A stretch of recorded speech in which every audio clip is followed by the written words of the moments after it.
हरे कृष्णा। हम श्रीमद् भगवत गीता के द्वितीय अध्याय गीता का सार उसके 30वें श्लोक को पढ़ रहे हैं। पहले हम इस श्लोक की कुछ आवृत्ति करेंगे। आप लोग मेरे पीछे बोलिएगा। पहले आभा जी आप बोलिए। आज सीक्वेंस चेंज। देहि नित्यम अवध्योयम देहि नित्यम् अवध्योऽयम् देहे सर्वस्य भारत देहे सर्वस्य भारत। तस्मात् सर्वाणि भूतानि तस्मात् सर्वाणि भूतानि न त्वं शोचितुमर्हसि। न त्वं शोचितुमर्हसि। बहुत सुंदर आभा जी, आपने तो गाया आज। वाह, आनंद आ गया। चलिए, आपने अच्छा किया। डिम्पल जी बात कीजिए। देहि नित्यम अवध्योयम देहि नित्यम् अवध्योऽयम् देहे सर्वस्य भारत देहे सर्वस्य भारत। तस्मात् सर्वाणि भूतानि तस्मात् सर्वाणि भूतानि न त्वं शोचितुमर्हसि। न त्वं शोचितुमर्हसि। बहुत सुंदर, बहुत सुंदर। सुचित्रा जी, हाँ आप बोलिए। हरे कृष्ण माता जी। हरे कृष्ण। नित्यम अवध्योयम देहि नित्यम् अवध्योऽयम् देहे सर्वस्य भारत देहि सर्वस्य भारत। तस्मात् सर्वाणि भूतानि तस्मात् सर्वाणि भूतानि न त्वं शोचितुमर्हसि। न त्वं शोचितुमर्हसि। बहुत अच्छे सुचित्रा जी, आपने पहली बार किया और बहुत अच्छा किया। That's good. अंकित प्रभु जी, आप हो ना मीटिंग में? यस माता जी, हरे कृष्ण। हाँ, एक बार आप कीजिए प्रभु जी। देहि नित्यम अवध्योयम देहि नित्यम् अवध्योऽयम् देहे सर्वस्य भारत देहे सर्वस्य भारत। तस्मात् सर्वाणि भूतानि तस्मात् सर्वाणि भूतानि न त्वं शोचितुमर्हसि। न त्वं शोचितुमर्हसि। आपने बहुत अच्छा किया। अब हम आगे बढ़ते हैं। इसका पहले, इस श्लोक का पहले हम अन्वय समझते हैं। भगवान कह रहे हैं, भारत अर्थात हे भरतवंशी, अयम देही, यह आत्मा, देही अर्थात जो इस देह में रहता है। कौन? आत्मा। यह आत्मा सर्वस्य देहे, सभी के शरीरों में, नित्यम, सदा ही, अवध्य अर्थात इसका वध नहीं हो सकता। ये जो आत्मा है ये सभी के शरीरों में है, लेकिन ये अवध्य है, इसका वध नहीं हो सकता। तस्मात् अतः, त्वम अर्थात तुम, सर्वाणि भूतानि अर्थात सभी जीवों के लिए, सोचितुम शोक करने के, न अर्हसि योग्य नहीं हो। समझ आ रहा है? भगवान कह रहे हैं, हे भारतवंशी, किसको कह रहे हैं? अर्जुन को। शरीर में रहने वाले, कौन? देही अर्थात आत्मा, शरीर में रहने वाले देही का कभी भी वध नहीं किया जा सकता। अतः तुम्हें किसी भी जीव के लिए शोक करने की आवश्यकता नहीं है। राइट? अभी यहां तक भगवान एक अर्जुन के एक आर्ग्यूमेंट का उत्तर दे रहे हैं, 2.11 से लेकर के 2.30 तक। राइट? कौन से आर्ग्यूमेंट का? जरा देखते हैं उसको। राइट? पहले उस आर्ग्यूमेंट से पहले भगवान इसमें बोल रहे हैं कि इस शरीर में रहने वाला जो देही है उसका कभी वध नहीं होता, जो आत्मा है उसका कभी वध नहीं होता। राइट? तुमको किसी भी जीव के लिए शोक करने की आवश्यकता नहीं है। अभी भगवान इस श्लोक में, मैंने कहा, वो अर्जुन के आर्ग्यूमेंट का उत्तर दे रहे हैं। कौन से आर्ग्यूमेंट का? अब थोड़ा इसको रिवाइज करते हैं। तो अर्जुन का ये कंफ्यूजन था कि वो युद्ध करें कि युद्ध ना करें। राइट? अगर युद्ध करेंगे तो उसके दो परिणाम आएंगे, या तो विजय प्राप्त होगी या पराजय। राइट? अगर उनको विजय चाहिए तो उनको भीष्म पितामह और गुरु द्रोण का वध तो करना ही होगा। तो उनका प्रश्न था कि मैं किस प्रकार भीष्म पितामह और गुरुजनों पर मैं बाण चलाऊं? ऐसे पूजनीय लोगों को तो मुझे फूल अर्पण करने चाहिए, उन पर मैं बाण कैसे चला दूं? ये उनका डाउट था। राइट? और फिर वो आगे और भी उनके आर्ग्यूमेंट्स थे कि देखिए, अगर हम गुरुजनों का वध करेंगे तो उनका दोष लगेगा और मेरा परलोक लाभ से मैं वंचित हो जाऊंगा, मुझे पाप लगेगा। राइट? देन फिर वो और आर्ग्यूमेंट्स देते हैं कि राज्य सुख प्राप्त होगा, मैं जीत भी जाऊंगा तो मुझे राज्य सुख प्राप्त होगा, लेकिन वो गुरुजनों के रक्त से रंजित भोग होंगे। और फिर वो और आर्ग्यूमेंट देते हैं। लेकिन इस प्रकार जब अर्जुन आर्ग्यूमेंट दे रहे हैं तो अभी भगवान उनके आर्ग्यूमेंट्स के उत्तर दे रहे हैं। राइट? तो उनका ये आर्गुमेंट था ना कि मैं किस प्रकार पितामह भीष्म और गुरुजनों पर बाण चला सकता हूँ, मैं कैसे उनका वध करूं। हे मधुसूदन, ऐसे कह के वो कृष्ण को संबोधित करते हैं कि आप तो मधुसूदन है ना, आपने मधु नाम के दैत्य को मारा था, आप गुरुसूदन थोड़ी हैं, आपने अपने गुरुजनों पर थोड़ी बाण चलाया था। लेकिन मेरे केस में तो ये आदत आई, गुरुजन है, मुझे तो इन पर बाण चलाना पड़ेगा। देखिए भगवान ने कितने अच्छे से उत्तर दिया। भगवान ने ये स्थापित कर दिया कि ये शरीर के नष्ट होने पर आत्मा नहीं मरता। उन्होंने कहा, हे पार्थ, जो व्यक्ति ये जानता है कि आत्मा अविनाशी है, अजन्मा है, शाश्वत तथा अव्यय है, वो भला किसी को कैसे मार सकता है या मरवा सकता है? राइट? उनका तो शरीर नष्ट होगा ना, वो शरीर थोड़ी है, वो आत्मा है। और फिर उन्होंने आत्मा के बारे में बहुत सारे गुण बताए। क्या? उन्होंने कहा, अच्छेद्योयम अदाह्योयम अक्लेद्यो शोष एव च नित्य सर्वगतः स्थाणु अचलोयम सनातनः। उन्होंने कहा ये आत्मा अखंडित है, अघुलनशील है, इसे न जलाया जा सकता है, न सुखाया जा सकता है, ये शाश्वत है, सर्वव्यापी है, अविकारी, स्थित तथा सदैव एक सा रहने वाला है। इस प्रकार से उन्होंने आत्मा के गुण बताए। पहले उन्होंने कहा कि वो शरीर, जिनको तुम शरीर समझो, शरीर नहीं है, ये शरीर उनके कपड़े जैसा है, वासांसी जीर्णानि यथा विहाय। राइट? और वो जो आत्मा है वो तो कभी नष्ट होता ही नहीं। राइट? फिर उसके बारे में और बताया, अव्यक्तोयम अचिंत्योयम अविकार्योयम उच्यते तस्मात् देवं विदित्वैनं नानुशोचितुम् अर्हसि। और वो आत्मा कैसा है? अव्यक्त है, तुम्हारी कल्पना से परे है, और उसमें कोई परिवर्तन नहीं आता, उसमें वो 6 विकार नहीं आते जो शरीर में आते हैं, और कोई ऐसा हथियार नहीं है जिससे आत्मा को नष्ट किया जा सके। तो तुम कैसे आत्मा का वध करोगे? राइट? उनका ये था ना, अर्जुन का डाउट, कि मैं उनका वध कैसे कर सकता हूँ। Isn't it? और उन्होंने बहुत अच्छे से समझा दिया कि देखो, अगर तुम ये सोच रहे हो अगर उनका शरीर नष्ट हो जाएगा, राइट, तो उनको, वो तो बहुत अच्छे लोग हैं, उन्होंने साधु पुरुष हैं, अच्छे कर्म किए हैं, तो उनको आध्यात्मिक लोक की प्राप्ति होगी, वरना कम से कम उनको स्वर्ग में शरीर मिलेगा। तब तो उनके लिए अच्छा है ना, तो तुमको प्रसन्न होना चाहिए, है कि नहीं? तो वो कहते ये तो अच्छा है। तो कृष्ण कितने अच्छे से, आप देख रहे हो, अर्जुन के आर्ग्यूमेंट का उत्तर दे रहे हैं। अब जिन्होंने प्रश्न समझे थे वो उसको बहुत अच्छे से रियलिस्ट कर पाएंगे, और जिन्होंने प्रभु जी की क्लास में भी ये सुना होगा पहले, वो भी इससे रिलेट कर पा रहे होंगे। तो भगवान बहुत अच्छे से अर्जुन के आर्गुमेंट का उत्तर दे रहे हैं, राइट, कि तुम उनका वध नहीं कर रहे हो। और इस श्लोक में भगवान ने क्या कहा कि देखो अर्जुन, वो कह रहे हैं कि हे भरतवंशी, शरीर में रहने वाले देही का जो आत्मा है उसका कभी भी वध नहीं किया जा सकता। तुमको ये डर है ना कि मैं उनका वध कैसे करूं, उसका तो वध किया ही नहीं जा सकता। राइट? अतः तुम्हें किसी भी जीव के लिए शोक करने की आवश्यकता नहीं है, और शोक नहीं करने की आवश्यकता है अर्थात तुमको अपने कर्तव्य करने की आवश्यकता है। भगवान कह रहे तुम ये जो शोक करना एक प्रकार से रिएक्शन है, वो एक प्रॉब्लम में फंस गया, देन ही इज रिएक्टिंग कि मुझे मेरे अंग कांप रहे, मेरा मुंह सूख रहा है। भगवान चाहते कि वो एक्शन ले, इस वक्त वो अपना कर्तव्य करे। भगवान पहले कह चुके कि आप शोक मत करो, उस स्थिति में आपका जो कर्तव्य है उसको करिए आप, चाहे उसमें आपको सुख आए दुख आए, उन दोनों को सहते हुए आप अपने कर्तव्य को करिए। आपको ये 14 भुवन दिख रहे हैं यहाँ से, इनमें जो सभी जीव हैं उनका भौतिक शरीर है। मैं भगवान विष्णु की बात नहीं कर रही हूँ, मैं फिर से कह रही हूँ, भगवान विष्णु की बात नहीं हो रही है। फिर से, ये जो गर्भोदक सागर में भगवान लेटे हैं, गर्भोदक विष्णु, उनकी बात मैं नहीं कर रही हूँ।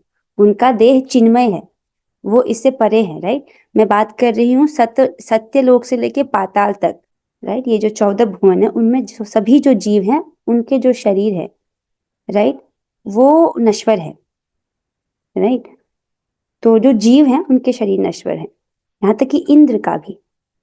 तो लेकिन उनका शरीर नश्वर है, लेकिन जो जीवात्मा है वो कभी नष्ट नहीं होता। समझ रहे? यानी हम एक चींटी भी अगर मरती है तो चींटी को भी हम मार नहीं सकते तत्वतः, क्योंकि वो जो आत्मा है वो कभी नष्ट नहीं होती है। राइट? अच्छा, आगे चलते हैं। अब तात्पर्य बड़ा अच्छा है, छोटा सा तात्पर्य, आप लोग समझ जाएंगे इसको। अब भगवान अविकारी आत्मा विषयक अपना उपदेश समाप्त कर रहे हैं। 2.11 से लेकर 2.30 तक इसको समाप्त कर रहे हैं, इस उपदेश को, आत्मा के विषय में जो बता रहे थे। अमर आत्मा का अनेक प्रकार से वर्णन करते हुए भगवान कृष्ण ने आत्मा को अमर तथा शरीर को नाशवान सिद्ध किया है। राइट? जहाँ पे भगवान ने बहुत आर्ग्यूमेंट दिए थे, भगवान ने भी अपनी तरफ से बहुत सारी बातें बताई और आत्मा को अमर तथा उन्होंने कहा कि इसको अमर तथा शरीर को नाशवान सिद्ध किया। बहुत सारे आर्गुमेंट से, अच्छेद्योयम अधायोयम वगैरह वगैरह, राइट। वासांसी जीर्णानि यथा विहाय, इस प्रकार से उन्होंने शरीर को नाशवान और आत्मा को अमर ये सिद्ध किया। अतः क्षत्रिय होने के नाते अर्जुन को इस भय से कि युद्ध में उसके पितामह भीष्म तथा गुरु द्रोण मर जाएंगे, अपने कर्तव्य से विमुख नहीं होना चाहिए। उनको यह भय था ना कि ये मारे जाएंगे, तो भगवान इस पॉइंट को क्लियर करें कि वो नहीं मारे जाएंगे, उनका केवल शरीर नष्ट होगा, जो कि होना ही है। भगवान ने दूसरी तरीके से भी समझाया था कि अगर तुम आत्मा के पॉइंट से नहीं समझ पा रहे हो, राइट, तुम चाह रहे हो कि तुम उनको मृत्यु से बचा लो, किसी प्रकार से उनके शरीर को तुम मरने से बचा लो, ये चाह रहे हो ना तुम, लेकिन कालक्रम में तो वो नष्ट हो ही जाएगा। मृत्यु तो आनी ही है। आप उसको कुछ भी करके उनके शरीर को नहीं बचा सकते हो, वो तो नश्वर है ही, तो कभी ना कभी तो समय में छूट ही जाएगा, राइट। लेकिन अगर तुम आज इस युद्ध को नहीं करोगे तो तुम अपने कर्तव्य से च्युत हो जाओगे, कर्तव्य से तुम्हारा पतन हो जाएगा, राइट, जिसका अपराध तुमको लगेगा। तो भी भगवान को मोटिवेट करते कि तुम अपना कर्तव्य करो। सो उनको अपने कर्तव्य से विमुख नहीं होना चाहिए। ये आर्गुमेंट आप समझ चुके हो। कृष्ण को प्रमाण मानकर भौतिक देह से भिन्न आत्मा का पृथक अस्तित्व स्वीकार करना होगा। यह नहीं कि आत्मा जैसी कोई वस्तु नहीं है, या कि जीवन के लक्षण रसायनों की अंतःक्रिया के फलस्वरूप एक विशेष अवस्था में प्रकट होते हैं। ऐसा लग सकता है कि बड़ी मुश्किल बात बोली, पर बहुत सिंपल बात बोल रहे हैं। यहाँ पर बोल रहे हैं कि देखिए, आत्मा का अस्तित्व अगर हमें समझना हो तो केवल वेद प्रमाण है। अगर हम वेद के प्रमाण को नहीं माने तो हम आत्मा के अस्तित्व को नहीं समझ सकते। और भगवत गीता क्या है? समस्त वेदों का सार है, राइट। भगवान कृष्ण क्या है? परम प्रमाण। तो हमको भगवान कृष्ण की बात को परम प्रमाण मानकर आत्मा के अस्तित्व को स्वीकार करना होगा कि हाँ, आत्मा है, और आत्मा 6 विकारों से रहित है। उसमें वो 6 विकार नहीं आते। कौन से 6 विकार? कि जन्म होना, कुछ समय तक रहना, फिर वो बढ़ता है, कुछ गौण चीजें उत्पन्न करता है, फिर क्षीण होता है, और फिर अंत में नष्ट होता है। ऐसा शरीर के साथ होता है, आत्मा के साथ नहीं होता है। आत्मा में कोई परिवर्तन नहीं आता। ये सब बातें हमको भगवान का प्रमाण मानकर स्वीकार करनी होगी, राइट। देखिए, हम सभी मनुष्यों में ना ये 4 दोष होते हैं। कौन से 4 दोष होते हैं? ये भ्रम, प्रमाद, विप्रलिप्सा और कर्णपातव, राइट। ये हम सभी में, मुझ में है, आप में है, हम में से हर एक में 4 दोष हैं। तो इनका क्या अर्थ है जरा समझिए। भ्रम का अर्थ होता है एक वस्तु को दूसरा समझना, राइट। क्योंकि हमारी इंद्रियां अपूर्ण है, इसलिए हमको भ्रम हो जाता है, राइट। जैसे कि दिन में तारे होते हैं लेकिन हमको दिखाई नहीं देते। क्यों? क्योंकि हमारी इंद्रियां अपूर्ण हैं, राइट। या रस्सी को सांप समझना होता है ना भ्रम से, या पीतल को सोना समझना, या आत्मा को देह मानना, अपने आप को शरीर मानना, ये भी तो ये हमारा भ्रम है। यही तो हमको शास्त्र बार बार समझा रहा है कि तुम अपने आप को शरीर मान रहे हो, और क्योंकि तुम अपने आप को शरीर मान रहे हो, इसलिए तुम अपने शरीर से जो जनित संबंध है उनको अपना मान रहे हो कि ये मेरी पत्नी, ये मेरे बच्चे, ये मेरी माँ बाप, क्योंकि वो शरीर से उनका संबंध है। और इस प्रकार से वो माया में हमेशा ही भ्रमित रहता है, जबकि जीवात्मा का वास्तविक अस्तित्व क्या है? कि वो भगवान का नित्य दास है, और उसका एकमात्र कर्तव्य है भगवान की सेवा करना, राइट, भगवान श्री कृष्ण की प्रेमा भक्ति करना। हाँ, तो ये भ्रम, ये हम सभी में है। हम भ्रमित हो जाते हैं, हमारी इंद्रियां हमको भ्रमित कर देती हैं क्योंकि इंद्रियां अपूर्ण है। दूसरा हमें दोष क्या है? प्रमाद। प्रमाद अर्थात मन की असावधानी, लापरवाही, या यूं कहो आलस्य। ये जानते हैं कि हरे कृष्ण महामंत्र का हमने आश्रय लिया है तो ये हमको पार कर जाएगा माया से। हम हरे कृष्ण महामंत्र ठीक ठीक जपेंगे, रोज जपेंगे, तो माया को आसानी से पार कर लेंगे। फिर भी लापरवाही, फिर भी आलस, राइट, ये है ना लापरवाही। आप लोग तो बहुत अच्छे भक्त हैं, आप लोग तो जप करते हैं। कुछ भक्त, अगर कोई नहीं कर रहा हो तो लापरवाही नहीं करनी चाहिए।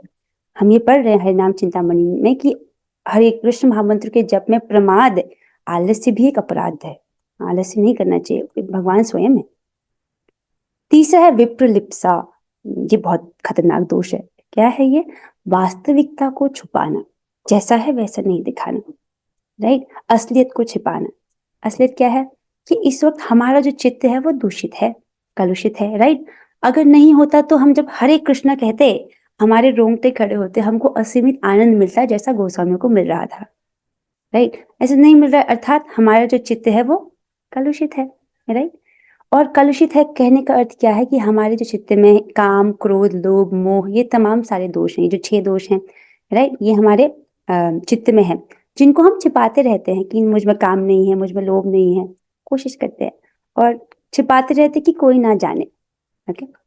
और करना पाठव अनुभव की कमी, राइट? हम किसी में भी एक्सपर्ट नहीं है, राइट? जैसे म्यूजिक है, म्यूजिक में किसी कोई जो म्यूजिक के बहुत एक्सपर्ट थे, कोई उस्ताद, वो कहते हैं कि म्यूजिक को ढंग से सीखने के लिए मीन जो गायन कला है उसमें किसी व्यक्ति को 7 जन्म लग जाते हैं, एक जन्म इनफ नहीं है, राइट? ऐसे मैंने सुना था किसी उस्ताद को कहते हुए। तो हम किसी भी सब्जेक्ट में हमारे पास पूरा अनुभव नहीं है, हम ये नहीं कह सकते कि हमको इस पूरा सब्जेक्ट बहुत पूरा आता है ये सब्जेक्ट। तो ये हम सभी में है कि हमें अनुभव की कमी है, 4 दोष हमें होते हैं। लेकिन जो वेद के वाक्य है, जो भगवान के वाक्य है, उनमें कोई दोष नहीं होता। आप समझ रहे हैं?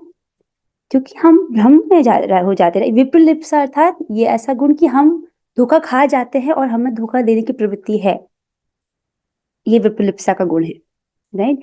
ठीक है, तो ये 4 दोष किसमें? हम मनुष्य में रहते हैं, लेकिन ये भगवान में ये दोष नहीं है, राइट? भगवान जो कहते हैं वो पूर्ण है, उनमें कोई भी त्रुटि नहीं है। तो जो वेद के वाक्य वो परफेक्ट है।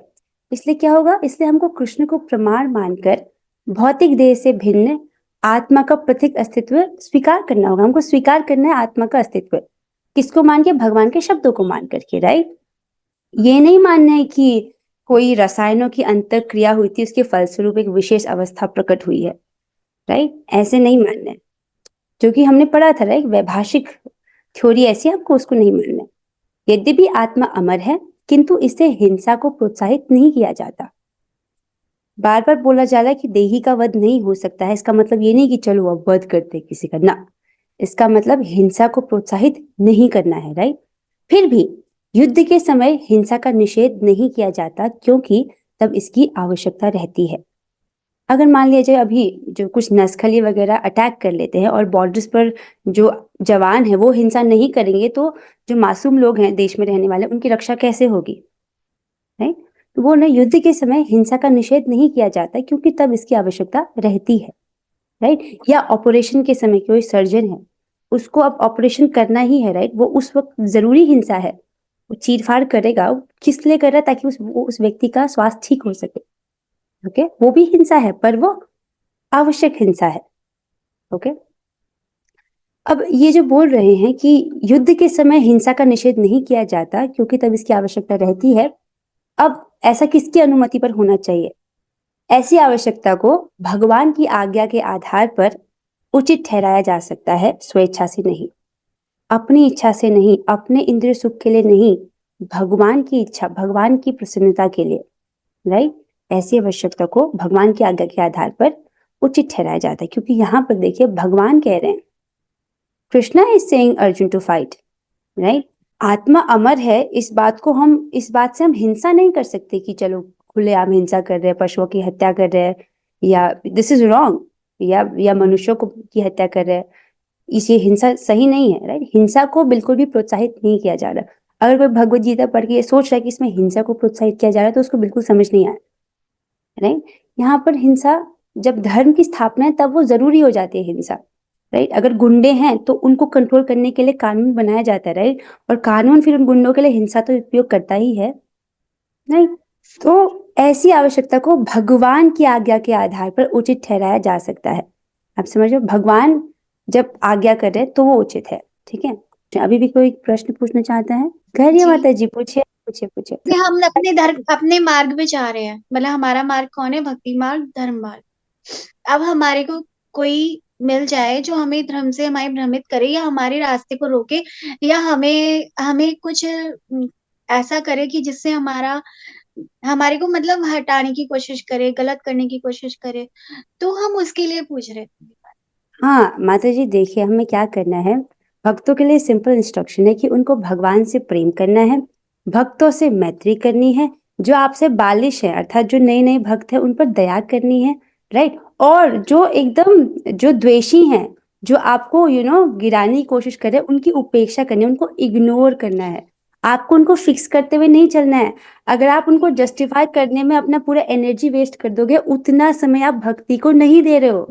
देख पाएंगे। आप अपना बहुत बड़ा नुकसान करो। जितना समय आपने उनको आर्ग्यूमेंट देने में, जस्टिफाई करने में वेस्ट कर दिया ना, वही समय आप कृष्ण के स्मरण में लगा सकते थे। तो इंस्ट्रक्शन ये है कि आपको उनकी उपेक्षा करनी है, आपको उनको इग्नोर करना है। ठीक है माता जी? यही समझना था कि उपेक्षा मतलब उसको इग्नोर करना है या फिर उनको जवाब देना है। इग्नोर करना है। आपके पास इतना समय है कि आप सबको जस्टिफाई हाँ करते। नहीं, हमारे राइट पास राइट राइट। समय है, हम सारी ठीक है। क्लासेस नहीं कर पा रहे, समझ रहे हो? हमको उनको इग्नोर करना है। देखिए फिर से बोलती हूँ, भक्तों को सिंपल इंस्ट्रक्शन है, भगवान से प्रेम कीजिए, भक्तों से मैत्री कीजिए। जो बालिश लोग हैं अर्थात जो इनोसेंट है, जो भक्ति करना चाह रहे हैं, उन पर दया कीजिए, उनकी सहायता करिए जैसे भी आप कर सको। और जो द्वेषी हैं, जिनको आपकी बात समझ नहीं आ रही, जो भक्ति विरुद्ध है, उनकी उपेक्षा करिए। राइट? अभी हमारा ये अधिकार है, मध्यम अधिकार पे व्यक्ति ऐसा करता है। ठीक है? उनके पीछे नहीं पड़ना, we don't have to fix them. Okay, हमारे पास कम समय है, हम वो कृष्ण को देना चाहते हैं। अच्छा, कमिंग हियर, ऑल्दो हमारे पास ये 4 दोष है, राइट? भ्रम, प्रमाद, विपलिप्सा और करना पाठव, राइट? लेकिन एक बहुत बड़ा एडवांटेज है कि हम कलयुग में हैं, राइट? कलयुग का एडवांटेज ये कि अगर कोई हरे कृष्ण महामंत्र कर रहा है तो वो उसी से तर जाएगा, राइट? इसीलिए हमको बहुत अच्छे से इसको करना है। मैं इसको रोज कहती हूँ, एंड आज तो मैं देखना चाहती हूँ कि आप में से, मुझे पता है आप सभी लोग आप सभी लोग जप करते हैं, ठीक है? और ये बहुत इंपॉर्टेंट है। इवन आपको भगवत गीता भी समझनी है ना, तो अब ये समझिए, जब 2 बड़े लोग बात कर रहे हैं ना, तो उसमें छोटा बच्चा क्या समझ पाएगा? सोचिए, 2 बड़े लोग बात कर रहे हैं, छोटा बच्चा क्या समझ पाएगा? 2 बड़े लोग अर्थात भगवान श्री कृष्ण और अर्जुन, जो कि उस वक्त के महान योद्धा है, राइट? उस यूनिवर्सिटी के जिसमें द्रोणाचार्य पढ़ाते हैं, सर्वश्रेष्ठ योद्धा है थे, राइट? सो उन दोनों में बात चल रही है और हम लोग क्या समझ पाएंगे? हमारी क्या योग्यता है? आप समझ रहे हो? तो कैसे हम योग्य बन पाए कि हम भगवान की बात को कैच कर सके? उसके लिए है कि आप हरे कृष्ण महामंत्र की को जप कीजिए। ये आपको वो योग्यता प्रदान करता है कि आप इसको समझ पाओ। ठीक है? इसलिए इसको गंभीरता से कीजिए, सिंसियरली कीजिए। आप जितना भी जप करते हो, चाहे 1 माला करते हो, 2 माला करते हो, 4 माला करते हो, 16 माला करते हो, उससे अधिक, लेकिन सिंसियरली करने का प्रयास करना। और सिंसियरली का मतलब क्या है कि आप इसको स्पष्ट बोलिए और सुनने का प्रयास कीजिए। हाँ सौम्यदीप प्रभु जी बोलिए। हरे कृष्ण माता जी, प्रणाम। प्रणाम, बोलिए। माता जी, मैं बोल रही थी कि भक्ति करना ज्यादा जरूरी है या फिर कर्तव्य कर्म करना ज्यादा जरूरी है? कौन सा ज्यादा जरूरी है? बहुत स्पष्ट बोला आपने, बहुत ही स्पष्ट है इसका उत्तर। देखिए, शास्त्र हमको बोलता है कि आत्मा का एक ही धर्म है। क्या धर्म है उसका? भगवान के प्रति सेवा का धर्म, उसका सनातन धर्म है। तो हम शरीर नहीं है, हमारी वास्तविकता है कि हम आत्मा है, राइट? तो हमसे ये एक्सपेक्टेड है कि हम आत्मा वाले कार्य करें, ये हमारे लिए टॉप मोस्ट प्रायोरिटी है। लेकिन अब इसका मतलब ये नहीं है कि हम अपने कर्तव्य ना करें। अभी हमको जिस परिस्थिति में भगवान ने डाला है, अभी देह दिया गया है, राइट? तो यहाँ पर हमारे पास कर्तव्य भी है। आप ऐसा नहीं कर सकते कि आप अपने कर्तव्य को छोड़ लो। भगवान अर्जुन से ये नहीं कह रहे कि चलो तुम सिर्फ मेरी भक्ति करो और अपना युद्ध मत करो। He is not saying it. भगवान पता है क्या कहते हैं? कि तुम युद्ध भी करो और मेरा स्मरण करते हुए करो। आप समझ रहे हो? आपको अपने कर्तव्य भी करने हैं, लेकिन भक्ति इज द मोस्ट इंपॉर्टेंट। सबसे इंपॉर्टेंट तो है अपनी भक्ति करना, लेकिन कर्तव्य को नहीं छोड़ना, उनको भी करना है, राइट? अब देखिए, कर्तव्य अर्थात कहाँ आएंगे? वर्णाश्रम धर्म के अनुसार ही होंगे हमारे कर्तव्य। हम चाहे ब्रह्मचर्य आश्रम में हो, गृहस्थ आश्रम में हो, वानप्रस्थ में हो या संन्यास आश्रम में हो, उस अनुसार हमारे कर्तव्य होंगे, राइट? ये कर्तव्य हम करते क्यों हैं? पहली बात तो ये सारे कर्तव्य हम इसलिए करते हैं ताकि हमारी चेतना का शुद्धिकरण हो। ये वर्णाश्रम धर्म बनाया ही इसलिए गया है ताकि जीवात्मा की शुद्धि हो। समझ लो, वो अपनी रिस्पॉन्सिबिलिटीज को निभाए, वर्णाश्रम के नियमों को पालन करे, ताकि उसकी चेतना क्रमशः शुद्ध हो, राइट? और चेतना शुद्ध क्यों करानी है हमको? क्या जरूरत है चेतना शुद्ध करने की? देखिए, क्योंकि सुख का अनुभव डायरेक्टली प्रोपोर्शनल टू कि हमारी चेतना कितनी शुद्ध है, राइट? एक सुअर की चेतना बहुत निम्न है, इसलिए उसको मल खाने में भी आनंद आ रहा है, राइट? जबकि मल ह्यूमन, समझ रहे हो आप? सुअर को उसमें भी आनंद है क्योंकि उसकी चेतना बहुत निम्न है। उसी प्रकार जितना जितना व्यक्ति की चेतना उच्च है उसको उतना उतना सुख का अनुभव होता है। राइट, आप देखोगे भक्त बहुत सादा जीवन जीते हैं, राइट, सादा जीवन उच्च विचार, और वो बहुत सुखी रहते हैं। लेकिन वो सो कॉल्ड अमीर लोग जो महलों में रहते हैं उनको ये सुख का अनुभव नहीं होता। वो पहले बहुत अच्छा खाना खाते हो लेकिन वो इस सुख को नहीं जानते जो भक्त जानते हैं। राइट, जो कि एक भक्ति करके सिंपल जीवन से अनुभव होता है। क्यों? क्योंकि उनका चेतना का लेवल ऊंचा है, उनकी चेतना शुद्ध है। राइट, तो हमारा कर्तव्य है कि हमारा बेसिकली सब कुछ इसलिए ताकि हमारी चेतना शुद्ध हो। तो वर्णाश्रम के कर्तव्य को करने में ना हमारा चेतना धीरे धीरे धीरे शुद्ध होती है और भक्ति करते हुए बहुत तेजी से शुद्ध होती है। और हरे कृष्ण महामंत्र का जप करते हुए सबसे तेजी से शुद्ध होती है। मतलब आप हरे कृष्ण महामंत्र का जप कर रहे हो, भगवद गीता पढ़ रहे हो, हरि कथा सुन रहे हो, किसी भी प्रकार आप भगवान का संपर्क प्राप्त कर रहे हो तो सबसे तेजी से आपकी चेतना शुद्ध हो रही है। समझ गए? आपका उत्तर मिल गया कि भक्ति is the top most thing, पर कर्तव्य छोड़ने नहीं है। नहीं, ठीक है, ठीक है। बहुत अच्छा प्रश्न किया आपने सौम्यदीप प्रभु जी, बहुत अच्छा प्रश्न था। सो विद दिस हम आज की क्लास के एंड पर आते हैं। कुछ प्रश्न भी थे लेकिन बहुत टाइम ऊपर हो गया है। सो मुझे लगता है कि आज हमको क्लास को यहीं पर विराम कर देना चाहिए। सो अब इसी के साथ हम आज की क्लास को यहीं पर विराम देते हैं। आप लोगों ने बहुत अच्छे क्वेश्चन किए थे। क्योंकि आज टाइम थोड़ा अप हो गया, हमारी आधे घंटे की क्लास है, तो अगर आप लोग के प्रश्न हो तो हम कल भी ले सकते हैं। ठीक है, या आप मुझे चैट में पूछ सकते हो, क्योंकि हमको सभी के समय का सम्मान करना है। सब लोग आधा घंटे पढ़ने आते हैं, और भी काम होते हैं। राइट, तो हम आज की क्लास को यहीं पर विराम देते हैं। मुझे बहुत अच्छा लगता है कि आप लोग प्रश्न पूछते हो, which means you are hearing. Come on, this is very nice. जो व्यक्ति सुन रहा है, समझने की कोशिश कर रहा है, वही तो प्रश्न पूछेगा। Isn't it? This is good. Okay? So अब हम लोग 3 बार हरे कृष्ण महामंत्र करते हैं। With this we are ending the class here. आप लोग अपने माइक को ऑन कर लीजिए। हम लोग 3 बार हरे कृष्ण महामंत्र बोलेंगे। हरे कृष्णा हरे हरे कृष्णा कृष्ण कृष्ण हरे हरे हरे राम राम राम राम राम हरे हरे हरे कृष्णा हरे कृष्णा कृष्ण कृष्ण हरे हरे हरे राम राम राम राम राम हरे कृष्णा हरे कृष्ण कृष्ण हरे राम हरे राम हरे राम राम राम श्रीमद् भगवद गीता की जय, श्री प्रभुपाद की जय। All glories to Shri Guru and Gauranga. Hare Krishna.